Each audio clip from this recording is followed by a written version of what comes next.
नमस्कार, आप देख रहे हैं इंडिया बोल रहा है। मैं हूं आपके साथ विवेक शांडिल्य। भारत अब वो भारत नहीं रहा जो दुनिया के कूटनीतिक दबाव के आगे घुटने टेक देता हो। भारत अब अपने फैसले दुनिया के सामने रखता है, वो भी डंके की चोट पर। भारत किसी कूटनीतिक, किसी ट्रेड के दबाव में नहीं आता। भारत अब अपने हित के लिए फैसले करना जानता है और भारत ने अमेरिका के सामने साफ साफ शब्दों में कह दिया है, टैरिफ को लेकर फाइनल ऑफर रख दिया है कि यह मनमानी नहीं चलेगी। भारत उभरती हुई इकोनॉमी है, fastest growing economy in the world है। जल्द ही हमारी अर्थव्यवस्था दुनिया के तीसरे पायदान पर होगी। ट्रेड डील को लेकर, टैरिफ को लेकर भारत ने दो टूक अमेरिका को जवाब दे दिया है कि ये जो फैसले जबरन लादे गए वो बहुत दिन तक चलने वाले नहीं हैं और भारत अपने आर्थिक फायदे पहले देखेगा, अपने लोगों के हित को, लोगों के फायदे को पहले देखेगा और उसी हिसाब से फैसले करेगा। ट्रेड डील को लेकर, टैरिफ वॉर को लेकर जैसे भारत ने अपना स्टैंड दिखाया है और अमेरिका को जवाब दिया है, आज इसी पर बड़ी डिबेट, बड़ी बहस, पूरी खबर के साथ विद डिटेल। भारत पर ट्रेड डील करने के लिए और रूस से दोस्ती तोड़ने के लिए अमेरिका ने हमारी पीठ पर 50% का टैरिफ लादा। इससे भारत का स्टैंड टस से मस नहीं हुआ। भारत 1 इंच तक नहीं हिला। उल्टा हुआ यह कि पुतिन की स्वागत की तैयारी हमने देखी, पुतिन का ग्रैंड वेलकम हमने देखा, पुतिन के लिए रेड कारपेट हमने देखा और खुद प्रधानमंत्री नरेंद्र मोदी पुतिन को लेने के लिए एयरपोर्ट पहुंच गए। ऐसे में अमेरिका के समझ आ गया कि यह नया भारत है, यह इस तरह के प्रेशर टैक्टिक्स में नहीं आता है। भारत की आबादी दोस्तों 140 करोड़ के आसपास है। आज की तारीख में भारत न सिर्फ सबसे तेजी से उभरता हुआ एक बाजार है, तेजी से बढ़ती एक अर्थव्यवस्था है, बल्कि दुनिया भर में 140 करोड़ लोगों का एक बहुत स्ट्रांग बाजार है जिसे अमेरिका नजरअंदाज करने की कोशिश कर रहा था और इसलिए ट्रेड डील की बातचीत को बीच में रोक दिया गया। भारत पर पहले 25% टैरिफ लगाया गया, फिर रूस का नाम लेकर 25% और लादा गया। राष्ट्रपति डोनाल्ड ट्रंप ने भारत पर कुल 50% का भारी भरकम टैरिफ ठोक दिया। इसके बाद से ट्रेड डील पर बात भी अटक गई। अमेरिका की ओर से डील के लिए शर्तें लगाई जा रही हैं और अब भारत ने इस पर हुंकार भर दिया है, फाइनल प्रपोजल दे दिया है। भारत ने कहा है कि ट्रेड डील पर बातचीत होगी, चलिए ठीक है, हम तैयार है बातचीत करने के लिए, लेकिन बातचीत तब होगी जब ये 50% का टैरिफ घटाकर आप 15% पर आएंगे और रूस से कच्चा तेल खरीदने पर जो एक्स्ट्रा 25% पेनल्टी लगाई गई है उसे पूरी तरीके से खत्म किया जाएगा, तब हम करेंगे आपसे बातचीत। यह है लब्बो लुबाब। मतलब आपको जितना कूदना है, जितना उछलना है, जितना नाचना है कर लीजिए आप, भारत नहीं हिलने वाला है। दोनों देशों के बीच चल रही इस बातचीत से नए साल में कोई ठोस फैसला निकलने की उम्मीद की जा रही है। दोनों देशों के बीच एक व्यापक द्विपक्षीय व्यापार समझौते पर भी बातचीत चल रही है। वाणिज्य सचिव राजेश अग्रवाल का कहना है कि समझौते पर जल्द सहमति बन सकती है, हालांकि उन्होंने कोई समय सीमा नहीं दी है। हम भी किसी तरह की जल्दबाजी में नहीं है। हमें किस बात की जल्दी पड़ी है? हम एक इकोनॉमिक रिफॉर्म कर रहे हैं पहले से। हमने जीएसटी रिफॉर्म किया, हमने 140 करोड़ के लोगों को के बाजार को दुनिया भर को दिया। अभी हमने हाल ही में न्यूजीलैंड के साथ एफटीए किया, फ्री ट्रेड एग्रीमेंट किया। इससे पहले हम ब्रिटेन के साथ एफटीए कर चुके हैं। दुनिया के कई देशों के साथ बातचीत चल रही है, कुछ और देशों के साथ एफटीए हो गई है। तो हमें कोई जल्दबाजी नहीं। अमेरिका अपना टाइम ले ले और तय कर ले कि क्या करना है। भारत का बाजार चाहिए कि नहीं चाहिए। इस हफ्ते भारत और अमेरिका की व्यापार टीमें दिल्ली में बैठी, बातचीत दो मुद्दों पर हो रही है। पहला यह कि दोनों देशों के बीच एक बड़ा और स्थायी व्यापार समझौता हो। दूसरा यह कि अमेरिका की तरफ से भारत पर लगाए 50% टैरिफ को हटाने या कम करने पर बात हो। अब आपको दोनों बातों के बारे में डिटेल से बताते हैं। अगर अमेरिका भारत का प्रस्ताव मान लेता है तो क्या, और अगर नहीं मानता है तो क्या। पहले जानते हैं, अगर अमेरिका भारत पर लगाए गए 50% के टैक्स को घटाकर 15% करता है और रूस से तेल खरीदने पर 25% की पेनल्टी हटाता है तो भारत की कोशिश यह रहेगी कि बचे हुए 25% टैरिफ को घटाकर 15% किया जाए, ताकि भारत को वही राहत मिले जो यूरोपीय यूनियन को मिल रही है। अगर टैरिफ इससे ज्यादा रहा तो भारतीय निर्यातकों को दूसरे देशों के मुकाबले नुकसान होगा। उदाहरण के तौर पर इंडोनेशिया पर अमेरिकी टैरिफ पहले 32% था, जिसे घटाकर 19% कर दिया गया। इसलिए भारत का साफ कहना है कि भारत को भी समान लेवल पर राहत मिलनी चाहिए। भारत ने अमेरिका को दो टूक संदेश दे दिया है। रूसी तेल पर लगी पेनाल्टी खत्म करो, टैरिफ घटाकर 15% करो। अब गेंद जो है वो अमेरिका के पाले में, और सबकी नजर राष्ट्रपति ट्रंप के फैसले पर टिकी हुई है। उम्मीद की एक वजह यह भी है कि जनवरी में आने वाले आंकड़ों में भारत के रूसी तेल आयात में गिरावट नजर आई, लेकिन इसके पीछे की दो वजहें हैं। पहले जानिए क्या गिरावट आई है। नवंबर 21 से रूस की दो बड़ी तेल कंपनियों रोसनेफ्ट और लुकोइल पर अमेरिकी सैंक्शन लगे हैं। इसके बाद भारत का रूस से तेल आयात घटने लगा है। इसके पीछे की एक और कहानी मैं आपको बताता हूं।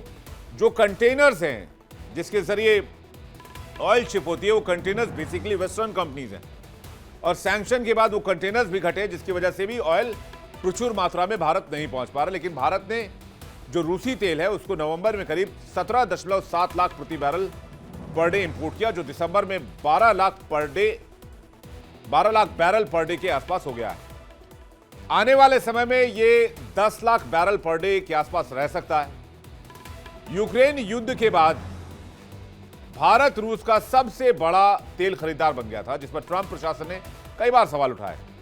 अमेरिकी अधिकारियों ने आरोप लगाया कि भारत रूस से तेल खरीदकर अप्रत्यक्ष रूप से यूक्रेन पर हो रहे हमलों को फंड कर रहा है। तो भारत ने कहा कि फिर यूरोपीय यूनियन क्या कर रहा है, और खुद अमेरिका जो अपने परमाणु संयंत्रों के लिए एनरिच्ड यूरेनियम रशिया से लेता है, गैस रशिया से लेता है, लकड़ी रशिया से लेता है, उसका क्या? तो फिर अमेरिका की बोलती बंद हो गई। तो अब यह कहा जा रहा है कि भाई अब टैरिफ आप कम कीजिए, फिर हम ट्रेड डील पर आते हैं। अगर अमेरिका ने भारत का प्रस्ताव माना तो अमेरिका में भारतीय सामान फिर से सस्ता हो जाएगा, जिससे हमारा एक्सपोर्ट फिर से नॉर्मल हो जाएगा। भारतीय कंपनियों को फायदा होगा, ज्यादा ऑर्डर मिलेंगे, रोजगार के मौके भी बढ़ेंगे। भारत में डॉलर ज्यादा आएगा, अर्थव्यवस्था मजबूत होगी। भारत बिना डर के रूस से सस्ता तेल खरीद सकेगा, पेट्रोल डीजल के दाम काबू में रहेंगे, दोनों देशों के रिश्ते और बेहतर होंगे और आगे बड़ा व्यापार समझौता आसान हो जाएगा। लेकिन अगर अमेरिका मानता नहीं है इस प्रस्ताव को, तो भारतीय सामान अमेरिका में महंगे रहेंगे, जैसे कि अभी हैं। बिक्री घट सकती है, जैसे कि अभी घटी हुई है। कुछ इंडस्ट्री पर दबाव बढ़ेगा, मुनाफा घटेगा, नौकरियों पर भी असर हो सकता है। रूस से तेल खरीदना महंगा या मुश्किल हो सकता है, ईंधन के दाम बढ़ सकते हैं, दोनों देशों के बीच तनाव बढ़ सकता है और व्यापार समझौते में देरी हो सकती है। लेकिन भारत पर 25% का पेनल्टी क्यों लगाया गया? अमेरिका ने भारत पर कुल 50% का टैरिफ लगाया। इसे वो 25% को रेसिप्रोकल टैरिफ कहता है, जबकि 25% रूसी तेल खरीदने की वजह से लगाया गया है। इससे रूस को यूक्रेन युद्ध में जारी रखने में मदद मिल रही है, अमेरिका ऐसा मानता है। जबकि भारत कह रहा है पेनल्टी गलत है, इसे तुरंत हटाओ, फिर करेंगे बातचीत। यानी भारत का स्टैंड क्लियर है। तो इसी पर बातचीत करने के लिए मेहमानों का एक बड़ा पैनल हमारे साथ जुड़ रहा है। क्या भारत के इस मैसेज से अमेरिका को मैसेज क्लियर हो गया है? बातचीत करने के लिए कर्नल एस के मलिक, रिटायर्ड जियोपॉलिटिकल एक्सपर्ट, रक्षा विशेषज्ञ हमारे साथ जुड़ रहे हैं। स्वागत है सर आपका। ग्रुप कैप्टन यूके देवनाथ हमारे साथ जुड़ रहे हैं, रिटायर्ड भू राजनीतिक विशेषज्ञ, रक्षा विशेषज्ञ, बहुत स्वागत है सर आपका। डॉक्टर शरद कोहली जुड़ रहे हैं, बहुत फेमस इकोनॉमिस्ट हैं, कोहली साहब आपका भी बहुत स्वागत है। और संजीव श्रीवास्तव थोड़ी देर में हमें ज्वाइन करेंगे, विदेश मामलों के जानकार और रणनीतिक विशेषज्ञ। दर्शकों आपका भी एक बार फिर से बहुत स्वागत है। और इस पूरे डील को समझने के लिए सबसे पहले मैं, चूंकि इकोनॉमिस्ट है शरद कोहली जी, वो अभी हमारे साथ ज्वाइन किए हुए हैं, तो उनके पास चलते हैं और कोहली जी से समझते हैं कि भारत ने कहा है कोहली सर कि आपसे बातचीत करने के लिए तैयार है, लेकिन एफटीए भी करने के लिए तैयार है, लेकिन ये जो 50% का जो ड्रामा कर रखा है उसको पहले 15% पर लेकर आइए, और रूसी ऑयल पर जो पेनल्टी 25% की लगा कर रखी है उसको हटाइए। कोहली सर। नमस्कार विवेक, आपको और मेरे सह पैनलिस्ट और इंडिया डेली लाइव के सभी दर्शकों को। एक तो ये है ही है जो आपने कहा, वैसे आगे चलता हूं और कि पहले आप पेनल्टी हटाइए, आप टैरिफ को 15% कर दीजिए, जो कि आपने बेस्ट डील औरों को दे रखी है। और दूसरा जो चीज हमें ध्यान रखना है, जो भारतीय वाणिज्य मंत्रालय ने साफ कर दी है कि एग्रीकल्चर पर कोई भी कॉम्प्रोमाइज नहीं होगा। कृषि क्षेत्र में आप चाहते हैं आपका कॉर्न, आपका जेनेटिकली मॉडिफाइड सोयाबीन यहाँ आ जाए, आपका जेनेटिकली मॉडिफाइड कॉर्न यहाँ आ जाए, आपका जेनेटिकली मॉडिफाइड व्हीट यहाँ पर आ जाए, आपके डेयरी प्रोडक्ट्स यहाँ पर आ जाएं, जिसमें कि वहां की जो गाय भैंसे हैं उनको मीट रिमेन्स का फॉडर दिया जाता है। हम डेयरी में सेल्फ सफिशिएंट है, हम दुनिया के सबसे बड़े डेयरी प्रोड्यूसर हैं, हमें डेयरी नहीं चाहिए। उसके अलावा आप चाहते हैं कि आपका फॉडर भी यहाँ पर आए। हमारे यहाँ 35% आबादी भारत में वेजिटेरियन है। कल्चरल, सोशल, रिलीजियस इश्यूज हैं। हम अपनी गाय भैंसों को आपका फॉडर नहीं खिला सकते, उसमें मीट रिमेन्स डाले जाते हैं, जिसका मैं विश्लेषण नहीं नहीं करना कोहली सर, चाहूंगा। सवाल ये सारी चीजें पब्लिक डोमेन में, मैं समझना चाह रहा हूं क्या अमेरिका के तेवर ढीले पड़ने लग गए हैं? अमेरिका को अपने तेवर ढीले करने ही पड़ेंगे, क्योंकि भारत से जितना सामान विवेक जा रहा था यहाँ पर, मैं एक परिप्रेक्ष्य दे रहा था क्योंकि दर्शक कई दफे इतने दिन बीत चुके हैं, 6 राउंड से ज्यादा की बातचीत हो चुकी है, दर्शक भूल जाते हैं। उसमें जो भारत ने जो प्रस्ताव रखा है उसमें अमेरिका को झुकना पड़ेगा। अभी नहीं झुकेगा, कब झुकेगा, पर समय आने पर झुकना पड़ेगा, क्योंकि जो सामान विवेक यहाँ से अमेरिका में जा रहा था, वो सामान का उसका विकल्प अमेरिका, वियतनाम, कंबोडिया, इंडोनेशिया में नहीं ढूंढ पाया है। सारे सामान का जो लेदर गुड्स यहां से जा रहे थे, फुटवेयर यहां से जा रहा था, टेक्सटाइल्स यहां से जा रही थी, फार्मास्यूटिकल्स यहां से जा रहे थे, उन सबका विकल्प अमेरिका नहीं ढूंढ पाया। और भारतीय एक्सपोर्टर्स ने तो विकल्प ढूंढ लिया है, बहुत बहुत एक्सपोर्टर्स ने विकल्प ढूंढ लिया। यूरोप में जितने हमारे एफटीएस हुए हैं, ब्रिटेन के साथ हुआ, न्यूजीलैंड के साथ हुआ, इन एफटीएस के जरिए भारतीय एक्सपोर्टर्स को धीरे धीरे अपने पैर जमाने का मौका मिल रहा है। एक समय ऐसा आने वाला है, अगर ये जल्दी डील नहीं हुई विवेक, कि हम अमेरिका के बिना भी हम उसी पोजीशन में धीरे धीरे आ जाएंगे जिस पोजीशन में हम पहले थे। सारी इंडस्ट्रीज के नहीं आएंगे, माना मैंने, साउथ में तिरुपुर वगैरह है, वो शायद ना आ पाए, परंतु झुकना अमेरिका को पड़ेगा। अमेरिका को यह गलत फहमी थी कि भारत जो है, हमारे इस टैरिफ लगाने की वजह से भारत, एक अंग्रेजी में शब्द होता है, क्रिपल हो जाएगा, अपंग हो जाएगा। और भारत का पूरा जो अंतरराष्ट्रीय व्यापार जो है हमारे ऊपर निर्भर है। ये उनकी गलत फहमी थी, और ये गलत फहमी जमीनी तौर पर बिल्कुल सामने सर आप आ सही रही कह रहे है। हैं, मैं बिल्कुल आपकी बात से सहमत हूं। मैंने 2-3 शोज देखे उनके, और मैं लगातार वॉच करता रहता हूं यूएस मीडिया को। उसमें कुछ तो एक्सपर्ट ऐसे ऐसे बयान दे रहे थे कि अभी आप ये टैरिफ 50% का होने दीजिए, उसके 1-2 हफ्ते के अंदर आप देखेंगे ये घुटनों के बल पर एड़ी रगड़ते हुए आएंगे और कहेंगे भाई हम आपकी सारी बातें मानने को तैयार हैं, आप ये टैरिफ हटा लो। इस तरह के एक्सपर्ट्स, वहां पे इकोनॉमिक एक्सपर्ट्स बयान दे रहे थे। वो भूल गए हमारा बाजार 140 करोड़ लोगों का, वो ये भी भूल गए कि हम फास्टेस्ट ग्रोइंग इकोनॉमी है। गोल्डमैन सैच ने 7.6% रेटिंग बताई है इस साल की जीडीपी रेटिंग। सर अरे अमेरिका में विवेक इस समय ट्रंप सरकार के ऊपर स्ट्रिक्चर्स पास किए जा रहे हैं। 3 उनके अपने पार्लियामेंटेरियंस ने एक रेजोल्यूशन पास किया है कि आप भारत के ऊपर ये जो लगा रहे हैं, ये आप गलत काम कर रहे हैं, आप H1B वीजास रोक रहे हैं, गलत काम कर रहे हैं। भारत के बिना, एक जो आवाज उठाई गई है कि भारत के बिना अमेरिका नहीं चल सकता है। आज अगर अमेरिकन को मैं भारतीयों को अमेरिकन से निकाल लूं ना, अमेरिका ठप हो जाएगा। ये मैं PIOs की भी बात कर रहा हूं, H1B वालों की बात कर रहा हूं। अमेरिका को धीरे धीरे ये एहसास हो रहा है। ट्रंप साहब की ईगो है ये, और कुछ नहीं है। ट्रंप साहब को अंदर से ये है कि मैं जो कहूं, क्योंकि आपने जो बात कही मैं उसमें जोड़ना चाहता था, वियतनाम, कंबोडिया जैसे देशों ने वाकई में जाके पैर छुए थे कि माई बाप हमारा एक्सपोर्ट मत रोकिए, जो आप कहते हैं टैरिफ, जो आपकी मर्जी आती है आप वो लगाइए। उनको लगा कि भारत भी उन देशों में शुमार है जो देश घुटनों के बल आके हमारे आगे गिड़गिड़ाएंगे कि लीजिए साहब, माई बाप, सर जो आप कहिए हमें मंजूर है, भारत बदल चुका है। वो ये बात भूल गए, भारत दुनिया की सबसे तेज बढ़ती अर्थव्यवस्था है, वो ये भूल गए। वो ये भी भूल गए कि भारत अमेरिका को भारतीय चलाते हैं। वो ये भी भूल गए कि उनके व्हाइट हाउस में जो की पर्सनल हैं वो भी भारतीय हैं। वो ये भी भूल गए कि ये भारत अब 1980 या 2000 वाला भारत नहीं है। ये एक नया भारत है, ये अपनी पहचान बनानी जानता है। मुझे लगता है ट्रंप साहब को जितनी जल्दी समझ में आएगा उतना अमेरिका का फायदा है। और वो ये भी भूल गए विवेक कि अमेरिका की अर्थव्यवस्था चरमरा रही है। ये जो उन्होंने टैरिफ लगाए हैं ये उन पर बूमरैंग कर रहा है, ये उन्हीं के ऊपर पलट के आ रहा है। महंगाई वहां बढ़ चुकी है। और मैं आपको एक बड़ी बात बता दूं विवेक, आज वो ये बताऊंगा कि अमेरिका से जो नंबर्स निकल के आ रहे हैं अर्थव्यवस्था के, उन नंबर्स में लॉबिंग हो रही है। अमेरिका की शेयर मार्केट को पैसा डाल के जबरदस्ती ऊपर चढ़ाया जा रहा है। उनकी जीडीपी 1.8% बताई जा रही है, जबकि मेरी एनालिसिस के हिसाब से अमेरिका इस समय रिसेशन में जा चुका है। ये झूठी, क्योंकि मिड टर्म इलेक्शन है वहां 2026 में। इन इलेक्शन के दम पर वहां पर ऐसी तस्वीर दिखाई जा रही है कि अमेरिका में तो बल्ले बल्ले हो रही है, अमेरिका में बम बम हो मैं रही तो है। सर ये देख रहा था लिस्ट, मैं ये लिस्ट देखकर भी चौंक रहा हूं, क्योंकि इस बात से भी अमेरिका की सुलग रही होगी। 50 देशों की संख्या है या इससे थोड़ी सी अधिक जिसके साथ भारत का एफटीए है 2025 दिसंबर तक। लिस्ट बड़ी लंबी है, मैं लिस्ट पढ़ूंगा तो काफी टाइम लग जाएगा। इसमें मेन जापान, दक्षिण कोरिया, श्रीलंका, मॉरिशस, संयुक्त अरब अमीरात, Australia, island, Norway, Switzerland, UK, Oman, New Zealand.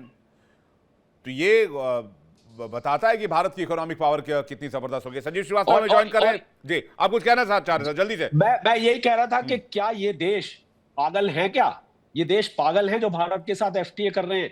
एक सारी समझदारी क्या अमेरिका में बैठी है? उनको अमेरिका अपने आप को अलग थलग कर रहा है, अमेरिका अपने आप को आइसोलेट कर रहा है, मल्टीलेटरिज्म से हटकर वो मोनोलेटरिज्म या बाइलेटरिज्म पे जा रहा है। उनको लग रहा है कि जो हम कहेंगे वो दुनिया को मानना पड़ेगा। ये उनकी गलतफहमी है, ये धीरे धीरे दूर हो रही है। एक दिन इतनी दूर होगी कि ट्रंप साहब की अप्रूवल रेटिंग नीचे आ जाएगी। मिड टर्म इलेक्शन जिस ये दिन बहुत वो इंपॉर्टेंट हारेंगे सवाल है, ना, क्या भारत ने अमेरिका की गलतफहमी दूर कर दी है? यूके देवनाथ सर, संजीव श्रीवास्तव हमारे साथ जुड़ गए। श्रीवास्तव सर, बहुत स्वागत है आपका।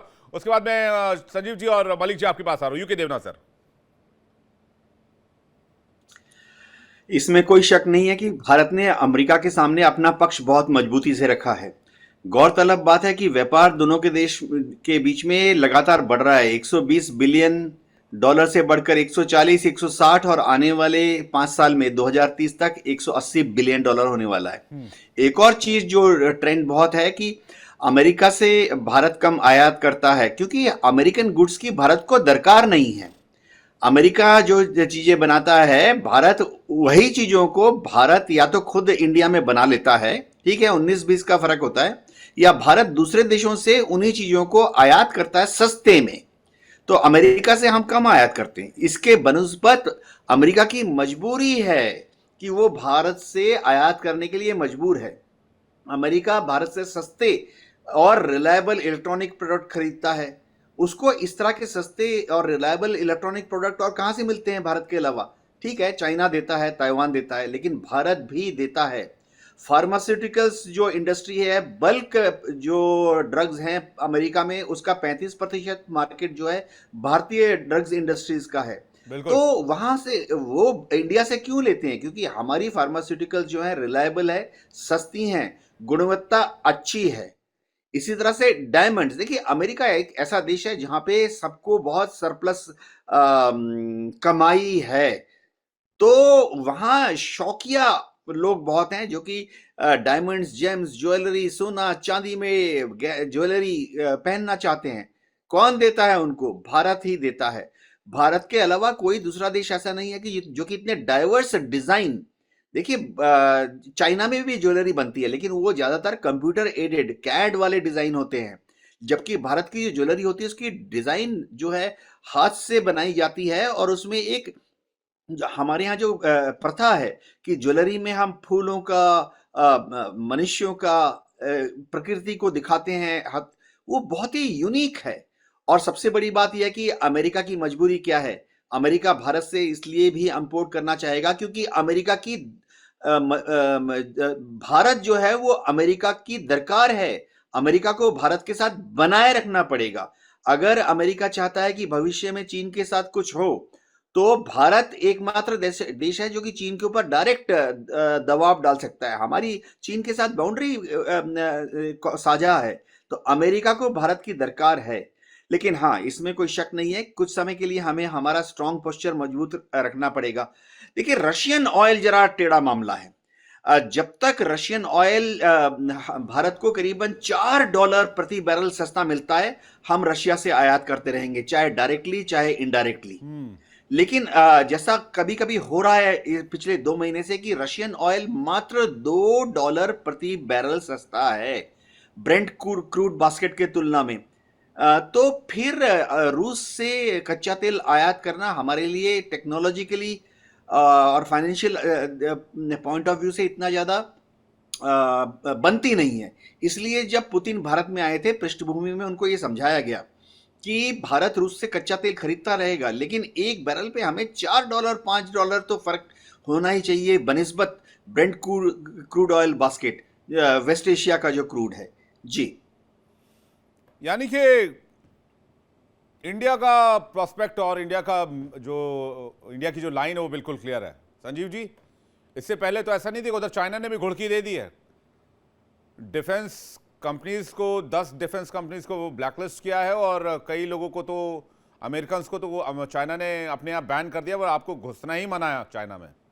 इधर भारत ने कह दिया कि एफटीए पर बात तब होगी जब आप टैरिफ पर बात करेंगे। यानी वो दौर चला गया। डोनाल्ड ट्रंप ने अमेरिका की इज्जत तो मिट्टी में मिला दी। बिल्कुल ऐसा ही होता है। यदि आप टैक्टिकल मूव्स लेते हैं और स्टेट्समैनशिप की आपकी भूमिका है और उसमें आप जो है इतने ज्यादा सेल्फ सेंट्रिक ट्रांजैक्शनल स्वार्थपरक होकर के अगर काम करेंगे और दुनिया में सभी अपने मित्रों के साथ, अपने नेबर्स के साथ, अपने एलाइज के साथ, पार्टनर्स के साथ अगर आप बैर भाव लेंगे तो फिर अल्टीमेटली आपको इसका अल्टीमेट खामियाजा भुगतना पड़ेगा। और वही यूनाइटेड स्टेट्स ऑफ अमेरिका के साथ हो रहा है। और जैसा कि अभी हमने सबने डिस्कस किया, कोहली साहब ने बताया कि जो अमेरिका की जो इकॉनमी है वो अच्छा परफॉर्म नहीं कर रही है। अमेरिका में जो इंटरनल जो एक क्याओस की जो सिचुएशन है वो डोनाल्ड ट्रंप की नीतियों की वजह से बनती जा रही है। वहां पर इन्फ्लेशन की जो क्राइसिस है वो और अधिक गहरी हो रही है। और यूनाइटेड स्टेट्स ऑफ अमेरिका के राष्ट्रपति डोनाल्ड ट्रंप जब अपना दूसरा चुनाव लड़ रहे थे, जाहिर है कि पहला चुनाव वो हार गए थे और अपनी अनेक गलत नीतियों की वजह से ही अमेरिका की जनता ने उन्हें पराजित किया था। और फिर उसके बाद उन्होंने फिर से जब अपने आप की पोस्चरिंग करना शुरू किया 4 वर्षों के बाद, तो उन्होंने सबसे पहला जो वायदा विवेक जी किया था अमेरिका की जनता के साथ कि यदि मैं फिर से अमेरिका का राष्ट्रपति बनता हूं तो आपकी जो कॉस्ट ऑफ लिविंग की जो क्राइसिस है उसको एड्रेस करूंगा, इन्फ्लेशन की क्राइसिस को एड्रेस करूंगा। लेकिन अब जनता ने उन्हें फिर मौका दिया। डोनाल्ड ट्रंप, जो बाइडेन की जो कुछ नीतियों की वजह से या अमेरिका के अंदर के जो अनेक कंसिडरेशंस थे उसकी वजह से एक बार फिर से डोनाल्ड ट्रंप की वापसी हुई। लेकिन वापसी के बाद जो डोनाल्ड ट्रंप का जो दूसरा एडमिनिस्ट्रेशन है वो इतना ज्यादा निराशाजनक है, डिसअपॉइंटिंग है कि उससे अमेरिका की जनता भी बहुत नाराज है, पूरा विश्व उनसे बहुत नाराज है। और अभी आप देखिए तो जो कॉस्ट ऑफ लिविंग की क्राइसिस को उन्होंने दूर करने का वायदा किया था वो और अधिक गहरी हो गई। इन्फ्लेशन की जो क्राइसिस को दूर करने का वायदा किया था वो और अधिक गहरा हो गया है। और उसका सीधा कारण है कि जब वो भारत जैसे राष्ट्र के साथ, जापान, साउथ कोरिया और यूरोपीय राष्ट्रों के साथ किसी को उन्होंने बख्शा नहीं है। अगर किसी को बख्शने का थोड़ा बहुत काम किया है तो वो मुल्ला मुनीर को लंच कराया है व्हाइट हाउस में बुला करके, और जो है किम जोंग उन के साथ जो है अनेक तरीके की मैसेजिंग भी करने की कोशिश की है कि अब मैं फिर से आपसे बात करने आऊंगा वगैरह वगैरह। ये जो तानाशाहों के साथ इस तरीके के व्यवहार को करना, अपने मित्रों को नाराज करना, वो जो एक अलकायदा का जो पुराना सीरिया में जो आतंकी था उसको आप बुला करके व्हाइट हाउस में वेलकम कर रहे हैं। जी, जो सीरियाई राष्ट्रपति हैं अल सारा को मैं वही नाम उनका नहीं लेना चाहता था क्योंकि वो अलकायदा के आतंकी रहे, अब राष्ट्रपति बन गए। देखिए कैसी दुनिया बदल जाती है, रातों रात कैसे परिवर्तन हो जाते हैं। लेकिन कल मैंने यही बात की संजीव जी, कल मैंने इसी मुद्दे पर बात रखी कि अमेरिका ने जो है वो नाइजीरिया, उत्तरी नाइजीरिया में जाकर आईएसआईएस के ठिकानों पर एयर स्ट्राइक किया और आईएसआईएस आतंकियों का खात्मा किया। तो मैंने पाकिस्तानी मेहमान से पूछा कि आपके यहाँ क्यों नहीं करते हैं आकर, आपके आतंकी नहीं है, आईएसआईएस के आतंकी हैं। तो बोले नहीं, हमारा स्ट्रेटेजिक लोकेशन जो है वो बड़ा स्ट्रांग है, बहुत महत्वपूर्ण है, इसलिए हमसे जो है दोस्ती है। बोले कल को क्या आईएसआईएस कोई डिफेंस डील दे देगा, कोई डील दे देगा अमेरिका को, तो क्या वो एक गुड ऑर्गेनाइजेशन हो जाएगा वो? अब देखिए विवेक जी, देखिए अगर डील इस तरह से की जाने लगेंगी फिर तो दुनिया में नैतिकता का कोई औचित्य नहीं रह जाएगा। जी बिल्कुल। आप आखिर किस आधार पे ये बड़े बड़े मॉडल्स की बात आप करते हैं कि डेमोक्रेटिक रूल्स बेस्ड ऑर्डर को हम बनाएंगे, ह्यूमन राइट्स को जो है प्रोटेक्ट करेंगे और लोकतांत्रिक मूल्यों को प्रमोट करेंगे और विस्तारवाद का मुकाबला करेंगे। आपको कनाडा 51st स्टेट के तौर पे चाहिए, ग्रीनलैंड 52nd स्टेट के तौर पे चाहिए, पनामा पर फिर आप कब्जा करना चाहते हैं, वेनेजुएला में एक सरकार को पलट देना चाहते हैं जो वहां की निर्वाचित सरकार है, और उसके बाद आप बात करेंगे कि आप रूल्स बेस्ड ऑर्डर की बात करते हैं, यूएन चार्टर की बात करते हैं। आखिर किस मुंह से, किस फेस से अमेरिका बात करेगा? ये अमेरिका की जो क्रेडिबिलिटी के ऊपर उन्होंने जो एक सवालिया निशान डेफिसिट खड़े क्रिएट किए किया हैं, जी। उसको आने वाले अमेरिका के राष्ट्रपतियों को बहुत मशक्कत करनी पड़ेगी। देखिए, भारत के बारे में मैं कहना चाहता हूं, जैसा कि अभी देवनाथ सर ने इस बात को कहा भी, कि भारत पूरे इंडो पैसिफिक रीजन का सबसे महत्वपूर्ण राष्ट्र है। जो विश्व का सबसे बड़ा लोकतांत्रिक राष्ट्र तो हम हैं ही, साथ ही साथ विश्व की सबसे तेज गति से बढ़ती हुई मेजर इकोनॉमी है, और भारत सबसे बड़ा लोकतांत्रिक बाजार है, पूरे विश्व का सबसे बड़ा लोकतांत्रिक बाजार है। हमने जीएसटी रिफॉर्म्स किए, हम अनेक तरीके के रिफॉर्म्स करते जा रहे हैं, ईज ऑफ डूइंग बिजनेस, और अनेक तरीके की जो प्रोग्रेसिव नीतियां अपना करके हम विकसित भारत को बनाने के लिए संकल्पबद्ध तरीके से आगे बढ़ रहे हैं। भारत में अनेक अपार संभावनाएं हैं, और यही आप इंडिया अमेरिका के ज्वाइंट स्टेटमेंट्स को उठाकर देख लीजिए तो दोनों ही देशों ने, उसमें राष्ट्रपति ट्रंप का पहला कार्यकाल भी शामिल रहा है, और अभी भी जब प्राइम मिनिस्टर मोदी जब अमेरिका की यात्रा पर गए थे तब भी 2030 तक भारत और अमेरिका का ये विजन है, शेयर्ड विजन है, कि हम अपने बायलैटरल ट्रेड को $500 बिलियन तक का ले जाएंगे। लेकिन क्या आप इस तरीके के टैरिफ को लगा करके और एक अननेसेसरली अनावश्यक रूप से भारत को रशिया यूक्रेन के युद्ध में झोंक करके, ढकेल करके आप जो है 500 बिलियन तक ले जा सकते हैं क्या? वो तो और कम होता जाएगा। ये जो पूरी नीतियां हैं डोनाल्ड ट्रंप की, वो जाहिर है कि अमेरिका के लिए बहुत भारी पड़ने वाली है। आपको चाइना को भी भविष्य में डील करना है। पूरे इंडो पैसिफिक रीजन में चाइना लगातार अपने दबदबे को बढ़ा रहा है, और आपने सही कहा। देखिए, अभी आज चाइना का भी एक जो निर्णय आया है, चाइना ने 20 अमेरिका की डिफेंस कंपनीज के ऊपर प्रतिबंध लगाए हैं। 10 जो इन डिफेंस कंपनीज के जो ऑफिशियल्स हैं, जो सीनियर एग्जीक्यूटिव लेवल के ऑफिशियल्स हैं, उनको उन्होंने बैन कर दिया। वो अलग विषय है, मैं उस पर अभी नहीं जाना चाहूंगा, क्योंकि वो यूएस ताइवान रिलेशनशिप से और ताइवान से संबंधित है। लेकिन चाइना जहां कहीं उसे मौका मिलता है अमेरिका को वो टारगेट करने से और अमेरिका को बिल्कुल। अब जवाब देने सवाल से यह नहीं है कि चूकता है। क्या भारत के इस मैसेज के बाद मलिक सर अमेरिका मजबूर होगा टैरिफ कम करने के लिए, या कोई और विकल्प ढूंढेगा वो? विवेक जी देखिए, सितंबर ऑनवर्ड्स हम जब जब जब इस विषय पर बात होती रही है, हम आपसे शेयर करते रहे कि हमारा एनालिसिस ये कहता है कि मार्च आने दीजिए और स्थिति ऑलमोस्ट नॉर्मल हो जाएगी जैसे कि पहले थी, अगस्त से पहले की स्थिति। इसके कारण यही है कि देखिए, यूएस को अब ये रियलाइज हो चुका है कि आपने जितनी आर्म ट्विस्टिंग और एक तरह से ब्लैकमेलिंग की जितनी कोशिशें की ऑन इकोनॉमिक फ्रंट, भारत जैसे देश के साथ जहां पर दुनिया का 18% के करीब मार्केट है, आप दुनिया, ये कौन सा ऐसा डीप स्टेट है जिसकी सलाह उन्होंने मान ली? और सलाह देने वाले उनके सलाहकारों को मुझे ये बड़ा तरस आता है कि जिन्होंने ये सलाह दी कि आप दुनिया के 18% मार्केट को आप नेग्लेक्ट कर सकते हो, उनको जोर जबरदस्ती आप उनको झुका सकते हो। जैसे ही अगस्त में ये चीज हुआ और जैसे ही सितंबर आया, सितंबर में देखिए हमने उसके काउंटर मेजर्स लेने शुरू कर दिए। ऐसा नहीं है अमेरिका नहीं होता, वहां के इकोनॉमिक्स भी इस चीज को रीड करते हैं, लेकिन जब वो कदम ले लिया जाता है तो उसको खींचना, वापस लेना भी अपने आप में एक एम्बेरसमेंट होता है, उसको भी स्टेप बाय स्टेप लिया जाता है। हमने क्या किया? जीएसटी रिफॉर्म्स किए। हमने क्या किया? इनकम टैक्स को 12 लाख तक फ्री किया, सो दैट डोमेस्टिक कंजम्पशन बढ़ा। दूसरा आंकड़ा देखिए, हमारे त्योहार की जो सीरीज आती है, चलो दिवाली की मैं बात करता हूं, आपके जो पब्लिक डोमेन में आंकड़ा है, 6.25 लाख करोड़ का हमारे यहां डोमेस्टिक कंजम्पशन की बिक्री हुई, मतलब उसका आदान प्रदान हुआ पैसे का। इन सब चीजों ने, अब देखिए हमारी तिमाही की अब प्रोग्रेस देखिए। अब ये आंकड़े हम सब जानते हैं, पर मैं ये कहना चाहता हूं कि देखिए हमारी जो ग्रोथ है वो बढ़ रही है। रूस के तेल के ऊपर उनका मानना था कि हम इस पर आपका फंदा कसने के बाद आपको आर्थिक स्तर को हम डुबाएंगे और नीचे ले जाएंगे। हो उसका उल्टा रहा है।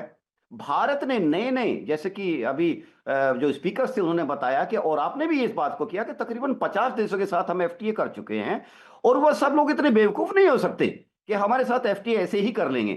देखिए, जब बायलैटरल एग्रीमेंट होते हैं दोनों देशों के हित को देखा जाता है, और एक जो ट्रेड डेफिसिट होता है, जो इम्बैलेंस होता है, उन पर भी काम किया जाता है। सब देश हमारे साथ हैं, नए नए मार्केट भारत ने खोले हैं, नया जो न्यू डायमेंशंस है हमारे जो एक्सपोर्ट की, देखिए ट्रेड डेफिसिट वंडरफुली घट चुका है। पिछले 4-5 महीनों में अगर हम मंथ वाइज देखें, हमारा ट्रेड डेफिसिट एक्चुअल में घटा है। और इन सब चीजों को देखते हुए जब आप अमेरिका इस चीज को रीड कर रहा है कि हम चाहते क्या थे, हम तो बाउंसर मारने चाहते थे, बाउंसर पर सिक्सर लग रहे हैं। लेकिन मैं एक चीज और बताता हूं, हालांकि थोड़ा सा पॉलिटिकल स्टेटमेंट है, बट एक बात देखिए, जो लोग भारत के प्रेजेंट गवर्नमेंट की जो नीति है उनको पढ़ने में असफल हो रहे हैं या कंफ्यूजन में पा रहे हैं, एक चीज पढ़िए। देखिए, मोदी साहब कहते थे 10 साल, अभी तो नहीं कह रहे हैं, 10 साल पहले उन्होंने 1 साल तक हर देश में इस बात को दोहराया कि हम आंख से आंख मिला के बात करेंगे, ना आप नीचे ना हम नीचे, लेकिन हम बुलिंग नहीं सहेंगे। तो भाषा तो वो थी, लेकिन मतलब ये था। इस बात को देखते हुए हमारी सारी नीतियां, हमने इंटरनल हमारे बहुत सुधार हुए हैं, टैक्सेशन में सुधार हुए हैं, जीएसटी के सुधार हुए हैं, और ये सब चीजें मिलाते हुए अमेरिका तो मलिक सर, अमेरिका वैसे पूरी दुनिया का चौधरी बनता है। अमेरिका पूरी दुनिया में रिफॉर्म की बात करता है, लेकिन जहां रिफॉर्म होने चाहिए कोहली सर, वहां रिफॉर्म नहीं करता है। रिफॉर्म यूएनएससी में रिफॉर्म नहीं करेगा। हम 3rd बिगेस्ट इकोनॉमी है, मतलब बनने वाले ऑलमोस्ट पहुंच गए हैं, 4th बिगेस्ट इकोनॉमी अभी हैं, वहां रिफॉर्म नहीं करेगा कि यूएनएससी में रिफॉर्म होने चाहिए। यूएनएससी में अभी भी मोनोपोली चल रही है। G7 बना रखा है, ग्लोबल 7 में भारत है ही नहीं, उसको भी रिफॉर्म नहीं करेंगे। वहां पर कनाडा और 1-2 ऐसे देश देख रहा था जिनकी इकोनॉमी पहले ही लूटी पिटी है, खत्म होने की कगार पर, उनको ग्लोबल 7 में जगह दे रखा है। रिफॉर्म कहां होना चाहिए? ये नहीं होता है रिफॉर्म या फिर ट्रेड के नाम पर पूरी दुनिया को गुमराह करने की कोशिश। ये किस तरह की चौधराहट है? अरे भाई, आपने अपने हिसाब से पूरी दुनिया को चलाने की कोशिश की और आप आज भी वही कर रहे हैं, लेकिन आप पुराने ढर्रों को नहीं चेंज कर रहे हैं, बदल नहीं रहे हैं आप। कोहली सर, रिफॉर्म्स तो विवेक दूर की बात है। यहां रिफॉर्म्स का अगर कुछ उल्टा होता है, कोई उल्टा शब्द ढूंढ लीजिए रिफॉर्म्स का, वो यहां देखने को मिल रहा है। यूनाइटेड नेशंस की ऐसी की तैसी हुई पड़ी है। क्लाइमेट अकॉर्ड से अमेरिका ने अपने आप को पीछे हटा लिया है। साउथ अफ्रीका में G20 समिट हुआ, अमेरिका का एक भी प्रतिनिधि वहां नहीं आया, राष्ट्रपति की तो बात छोड़ दीजिए, ठीक है। WTO से अमेरिका ने अपने आप को अलग कर लिया है। अभी जैसे बात आई, कनाडा को आप अपनी स्टेट बनाना चाहते हैं। मेक्सिको और कनाडा 2 सबसे बड़े ट्रेड पार्टनर्स हैं विवेक अमेरिका के, और दोनों के साथ संबंध कैसे हैं वो सबको दिख रहा है। मेक्सिको में जो दीवार बन रही है, मेक्सिकन्स के साथ जो ट्रीटमेंट किया जा रहा है वो दिख रहा है। देखिए, 3 सबसे बड़े पार्टनर, मेक्सिको, कनाडा, चाइना, इनके नंबर्स भी मेरे पास हैं। एक के साथ 900 बिलियन, एक के साथ 700-800 बिलियन, एक के साथ 600-700 बिलियन। इतने बड़े ट्रेड पार्टनर्स, और तीनों के साथ झगड़ा है। तीनों के साथ, अगर मैं देसी भाषा का इस्तेमाल करूं, तो लफड़े हैं कुछ ना कुछ। तो जहां पर ऐसी हालात हो, तो ये किस प्रकार की डिप्लोमेसी है आप? और इसमें एक बड़ी बात मैं कहने जा रहा हूं विवेक, कि ट्रंप एडमिनिस्ट्रेशन या व्हाइट हाउस और अमेरिका, मेरे हिसाब से ये 2 अलग अलग तबके हैं। अमेरिका ट्रंप एडमिनिस्ट्रेशन के साथ नहीं है, ये उनकी अप्रूवल रेटिंग बता रही है, ये मैं नहीं कह रहा हूं। अप्रूवल रेटिंग इस समय किसी किसी मामलों में तो 30% से भी नीचे आ चुकी है। मिड टर्म इलेक्शंस में भी भाई साहब को दिक्कत हो जाएगी। दिक्कत तो सामने दिखाई दे रही है। इंडियन डायस्पोरा तो अभी ट्रंप के खिलाफ ही खड़ा होगा यूएस में, जहां तक मेरा और इसीलिए विवेक, इसीलिए ये जो अमेरिका से नंबर्स निकल के आ रहे हैं, आर्थिक पैमाने जिनको हम इकोनॉमिक पैरामीटर्स कहते हैं, मेरे हिसाब से वो आर्थिक पैमाने पूरी तरह से अमेरिका की तस्वीर नहीं बता रहे हैं। वो कह रहे हैं, उनका हर दूसरे दिन बयान आता है, आपने सुना होगा ट्रंप साहब का, कि अमेरिका की इकोनॉमी तो बूम कर रही है। अमेरिका की इकोनॉमी, ये ऐसा ही हुआ, किसी व्यक्ति के सिर दर्द है, शरीर उसका गर्म है, चक्कर उसको आ रहे हैं, और खड़ा उससे हुआ नहीं जा रहा, शरीर टूट रहा है, परंतु बुखार उसका 98.4 है। ये कैसे हो सकता है? आपको सारे सिम्टम्स बुखार के दिखाई दे रहे हैं, पर थर्मोमीटर में आपका बुखार जो है वो 98.4 आ रहा है। ऐसा कतई नहीं होता है। अमेरिका को इस समय मुझे लग रहा है कि जो हालात है वहां पर, देखिए, इन्वेस्टमेंट वहां आ नहीं रहा है, छोटे बिजनेसेस बंद हो रहे हैं, बेरोजगारी फैल रही है, कॉस्ट ऑफ लिविंग बढ़ रही है। यूएस डॉलर जिसका वो दम भरते हैं, जिसकी वो दादागिरी दिखाते हैं, जिसका वो रुतबा बताते हैं, जिसका वो दबदबा बताते हैं, वो यूएस डॉलर आज दुनिया की 4 बड़ी currencies, euro, Japanese yen, British pound और स्विस फ्रैंक, उसके मुकाबले यूरो आज यूएस डॉलर 10% गिर चुका है। 50 साल की सबसे बड़ी गिरावट है ये जी। एक डॉलर इंडेक्स होती है विवेक, 106 थी वो जब ट्रंप साहब आए थे, आज वो इंडेक्स 98-99 के बीच में घूम रही है। तो कुछ तो ऐसा हुआ होगा कि डॉलर की दादागिरी जो कम हो रही है, भारतीय रुपए के खिलाफ यूएस डॉलर बढ़ रहा है, उसके कारण दूसरे हैं, वो यहां से विदेशी संस्थागत निवेशक पैसा निकाल रहे हैं। परंतु कुछ तो ऐसा हुआ है अमेरिका मैं में। सर बिल्कुल सही कह रहे हैं आप। देखिए ये जो जीडीपी ग्रोथ अनुमान है 1.5% का दिया है, 1.5 से 2% का अलग अलग एजेंसीज ने। इन्फ्लेशन सीपीआई 2.7 है जो कि ठीक है, नॉर्मल है। बेरोजगारी दर 4.6% पर पहुंच गई है जो 2021 के बाद सबसे हायर लेवल पर है। इसके अलावा चैलेंजेस, टैरिफ से इन्फ्लेशन और कॉन्फिडेंस पर प्रेशर है। गवर्नमेंट शटडाउन से डेटा कलेक्शन प्रभावित हुई और कुछ रिपोर्ट डिस्टॉर्टेड भी आ रहे हैं। के शेप्ड रिकवरी, हाई इनकम वाले फायदे में, लोअर इनकम स्ट्रगल चल रहा है। ये कुल मिलाकर अगर आप देखिए तो अमेरिका बहुत मुश्किल वाली स्थिति में फंसा हुआ है। और ऐसे में यूके देवनाथ सर, मुझे लगता है कि वो भारत से ट्रेड डील कर लें और टैरिफ पर बातचीत कर लें तो एक बेटर सिचुएशन में अभी भी अमेरिका आ सकता है इस फाइनेंशियल ईयर में। विवेक, इसमें कोई शक नहीं है कि अमेरिका को कॉम्प्रोमाइज करना पड़ेगा। देखो, जब वो भारत से या दुनिया के किसी भी देश से आयात करते हैं उसका अमेरिका को दो सीधे सीधे फायदे होते हैं जी। एक तो समझिए वो भारत से अगर कुछ आयात कर रहे हैं बासमती चावल, तो अमेरिकन कंज्यूमर को बासमती चावल सस्ता मिलता है। अब अगर वो 50% टैरिफ लगाते हैं तो जाहिर बात है भारत का बासमती चावल अमेरिकन कंज्यूमर के लिए महंगा हो गया। वो दुनिया के और किसी देश से मंगाएंगे, इक्वली महंगा होगा। दूसरी बात, भारत से या दुनिया के किसी भी देश से अमेरिका जो चीजें इंपोर्ट करता है वो उनके इंडस्ट्रियल प्रोडक्शन को मदद करता है। मैं एक मोटा मोटी एग्जांपल देता हूं। हम अगर उनको इलेक्ट्रॉनिक पार्ट या इलेक्ट्रिकल पार्ट एक्सपोर्ट कर रहे हैं तो अमेरिका में जो मशीनरी बन रही है, कैपिटल मशीनरी बन रही है, बड़ी बड़ी मशीनरी बन रही है, हमारा इलेक्ट्रिकल मोटर चाहे एसी मोटर हो या डीसी मोटर हो या डीसी डीसी कन्वर्टर हो, वो अमेरिका में जाके अमेरिका की गाड़ियों में और हैवी मशीनरी में लगकर यूरोप को एक्सपोर्ट हो रहा है, अफ्रीका को एक्सपोर्ट हो रहा है, साउथ ईस्ट एशिया को एक्सपोर्ट हो रहा है। तो अगर भारत पर 50% टैरिफ लगा दिया तो जो कंपोनेंट असेंबलीज और सब असेंबलीज भारत अमेरिका को एक्सपोर्ट कर रहा है तो अमेरिका उनको जोड़ के जो बड़ा मशीन बना रहा है, समझिए एक कार बना रहा है, एक ट्रक बना रहा है, वो महंगा हो गया तो यूरोपियन मार्केट में कंपिटिटिव नहीं रहा। तो यूरोपियन मार्केट में उससे कंपटीशन में आगे कौन घुस जाएगा? चीन आगे घुस जाएगा।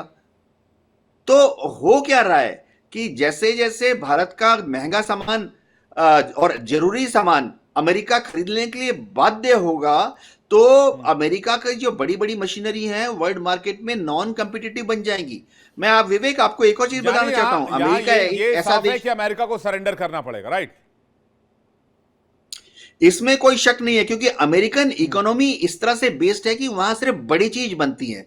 देखो उनके वहां पे पॉपुलेशन कम है, एंटरप्रेन्योर्स ज्यादा हैं, लेकिन अमेरिकन एंटरप्रेन्योर्स ने, कैपिटलिस्ट ने कभी छोटी छोटी चीजें नहीं बनाई। हाँ। वो हमेशा क्या करते हैं, छोटी छोटी जो विंड स्क्रीन वाइपर, हेडलैम्प, ये हमेशा से अमेरिका दूसरे देशों से इंपोर्ट करता रहा है, चाहे भारत हो, ताइवान हो, साउथ कोरिया हो या चाइना हो।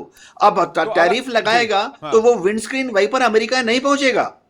तो मैं तो कहता हूं रेसिप्रोकल टैरिफ इंडिया को भी 100% कर देना चाहिए, फिर एफटीए पर जाना चाहिए। संजीव जी क्या कहते हैं आप इस पर?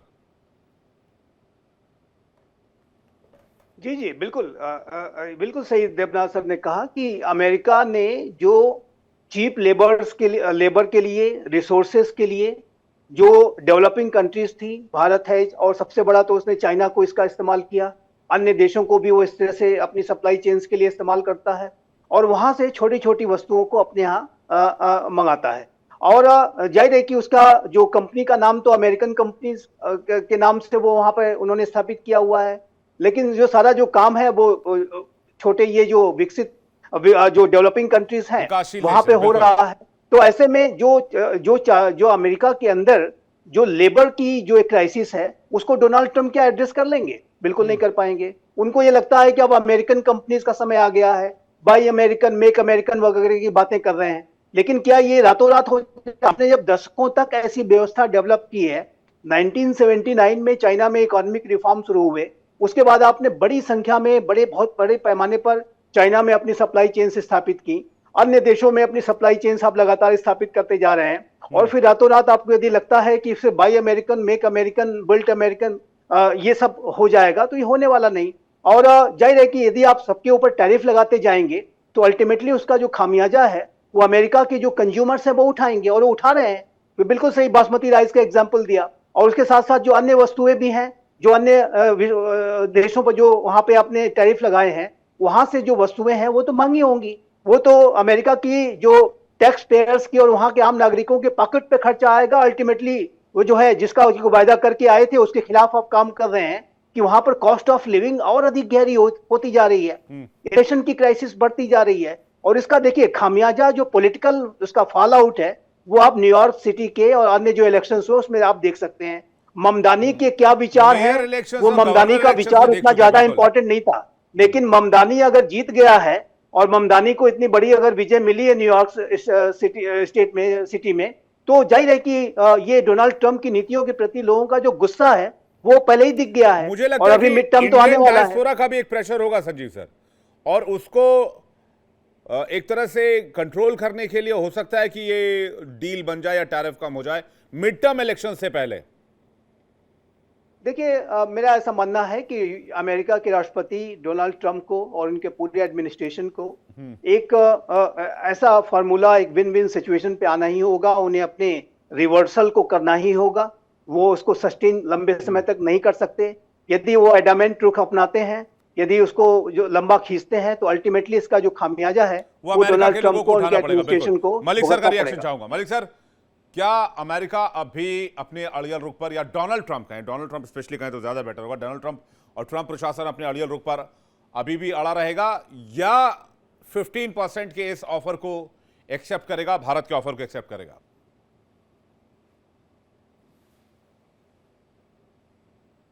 जी मलिक सर, आपका माइक चेक कीजिएगा प्लीज। सॉरी विवेक, हाँ, मेरा मानना यह है कि देखिए वो उसको स्टेप बाय स्टेप ले जाना चाहेंगे।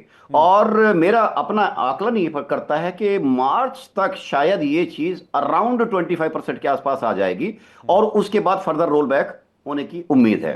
कारण ये है कि देखिए एक बात सुनिए, झटका लगना सितंबर में शुरू हो गया था। एससीओ की मीटिंग में जब डोनाल्ड साहब ये कहते कि वी हैव लॉस्ट इंडिया, उसके बाद पुतिन साहब से भारत की, पुतिन साहब का यहां पे अभी रिसेंट विजिट हुआ है, कोई भी ऐसी चीज नहीं हो रही है जो डोनाल्ड साहब के पक्ष में इकोनॉमिकली जा रही है। मैं थोड़ा सा लार्जर उस पर कर रहा हूं, छोटी छोटी बातों पे न जाके, क्योंकि वो देवनाथ सर काफी डिटेल में कवर कर दिया है। आज उनका जो भारत के प्रति इकोनॉमिक ये रवैया था, ये एक्चुअली एक तरह से आर्म ट्विस्टिंग थी। भारत को प्रेशराइज करके झुकाने की होती, एक इसमें ईगो तत्व आ गया था, ईगो एलिमेंट आ गया था, क्योंकि पॉलिटिकल लेवल पे, जियो पॉलिटिकल पे, इकोनॉमिक्स पे भारत अपने डिसीजन, अपने शॉट्स खुद ले रहा था। अमेरिका नहीं चाहता कि भारत मेरे बिना इतने अपने इंडिपेंडेंट होकर इतने शॉट्स ले। हमारे एग्रीकल्चर मार्केट को, जहां पे मुझे लगता है कि थोड़ी बात अटकी हुई है, भारत नहीं खोलने देगा। जैसे कि कोहली साहब ने बिल्कुल सही बताया कि हमारे अपने वैल्यूज हैं, उनको हम कॉम्प्रोमाइज नहीं कर सकते। हमारी इतनी बड़ी पॉपुलेशन है, हम उसके लिए जस्ट अमेरिकन को खुश करने के लिए या ट्रेड बैलेंस को बढ़ाने के लिए हम एक एग्रीकल्चर में उनको अलाउ करके हाराखरी नहीं कर सकते। और रही बात उसकी कि जो हमारे पास जो 2030 तक एक उन्होंने बड़ी एम्बिशियस प्लान बनाई है, 500 अरब। अब इस तरह से जो उन्होंने जो पिछले 5-6 महीने में जो ट्रंप साहब की इकोनॉमिक फैसले रहे हैं, बहुत ही ज्यादा अनस्टेबल, बहुत ही ज्यादा इमेच्योर, आज वो सिद्ध हो चुके हैं। उस टाइम ठीक है, वो विचारवान लोग बोल रहे होंगे कि नहीं हम ये कर देंगे, इंडिया को झुका देंगे। और यूक्रेन, असलियत में यूक्रेन का युद्ध तो अमेरिका ही का फंड किया हुआ है। अमेरिका पीछे हट जाए तो ये सब चीजें बहुत जल्दी सोल्व हो जाएंगी। हर जगह टोपी पहनाना अमेरिका का काम है, इधर से उधर, उधर से उधर वो अपने सीध साधता है। और मेरे ख्याल से भारत के रिलेशन में जो इकोनॉमिक फ्रंट पे ये जो हार्ड डिसीजन अमेरिका ने लिए हैं, ये एक्चुअली उनकी इसमें ईगो एलिमेंट ज्यादा मानता हूं मैं। जी, यानी कि ये अमेरिका की डिग्री, आईटी यूएस वाली, इसकी टोपी उसके सर। जी जी बिल्कुल। अब समझ में आया ये टर्म कहां से निकला था। संजीव जी कुछ कहना चाह रहे, जल्दी संजीव सर।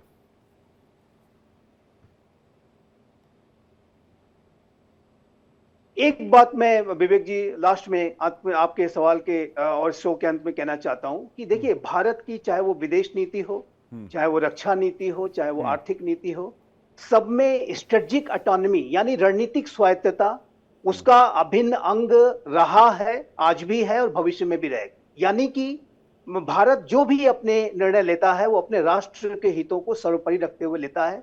भारत के प्रधानमंत्री श्री नरेंद्र मोदी ने लाल किले की प्राचीर से इस बात की घोषणा की थी कि भारत अपनी स्ट्रेटेजिक ऑटोनॉमी के साथ कभी भी कोई समझौता नहीं करेगा। और उन्होंने ये भी कहा था कि इसके लिए चाहे कितनी भी बड़ी कीमत क्यों न चुकानी पड़े, हम झुकेंगे नहीं। हम अपने जो किसानों का, अपने डेयरी प्रोडक्ट्स प्रोड्यूसर्स का, अपने जो मछुआरों का, जो फिशरी प्रोड्यूसर्स हैं, उनके हितों के साथ कोई समझौता हम नहीं कर सकते। और इस बात को भारत ने इंश्योर किया है। नेगोशिएशंस 6 राउंड के हो चुके हैं, लेकिन अमेरिका को यदि ये डील करनी है तो अमेरिका को अपना जो ये बहुत ही एक्सट्रीम जो पॉस्चरिंग उसने कर रखी है उससे झुकना पड़ेगा। एक विन विन फार्मूला।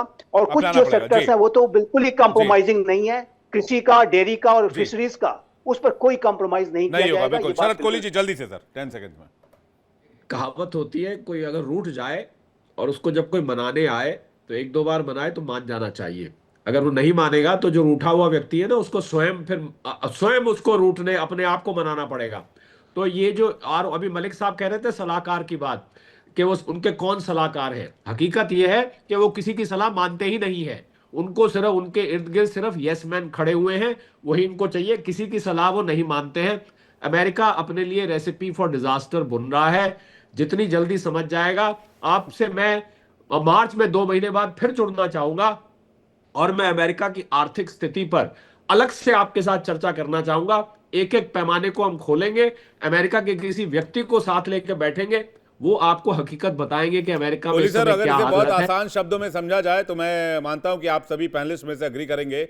अमेरिका ने टैरिफ लगाकर सोचा, एक बहुत मशहूर गाना है हिंदी फिल्मों का, जो तुमको हो पसंद वही बात करेंगे, तुम दिन को कहो रात तो हम रात कहेंगे। तो अमेरिका को लगा कि भारत इसी लाइन पर आ जाएगा, लेकिन भारत ने रात को ही रात बता दिया, तो इससे दिक्कत हो गई काफी। बहरहाल बहुत बहुत शुक्रिया आप सभी मेहमानों का हमारे साथ जुड़ने के लिए और अपना कीमती वक्त देने के लिए बहुत बहुत धन्यवाद। सभी को नमस्कार और जय हिंद।